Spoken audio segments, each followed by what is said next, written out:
بسم اللہ الرحمن الرحیم۔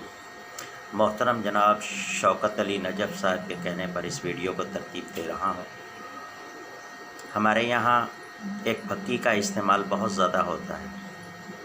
ہم نے اس کا نام ہنس مکھ پھکی رکھا ہوا ہے، یعنی اس کا ذائقہ اتنا اچھا ہے کہ اسے کھاتے ہی انسان ہنسنے لگ جاتا ہے۔ بلکہ میں تو یوں کہوں گا کہ ہنس مکھ پھکی کی بجائے اس کا نام ہنس موک پھکی ہونا چاہیے، یعنی ختم ہو جانے والی پھکی۔ جو ایک دفعہ چکھ لیتا ہے وہ اس کا جانی دشمن بن جاتا ہے، اور ہر گھر کی یہ ضرورت ہے۔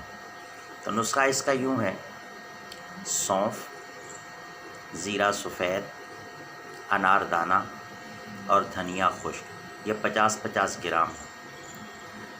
کالا نمک 25 گرام اور لیموں کا سط 1 تولہ، مصری 1 کلو۔ ان سب کو الگ الگ کوٹ کر سفوف بنا لیں، پھر ملا کے رکھ لیں۔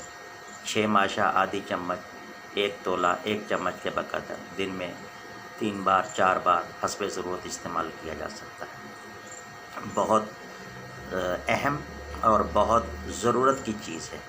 سینے کی جلن، ہاتھ پاؤں کی جلن، معدے کی خرابی، گیس، بدہضمی، قبض مفرہ ہے اعلیٰ درجے کی۔ اس کو بنائیں اور اپنے معتبر گھر کی زینت بنائیں۔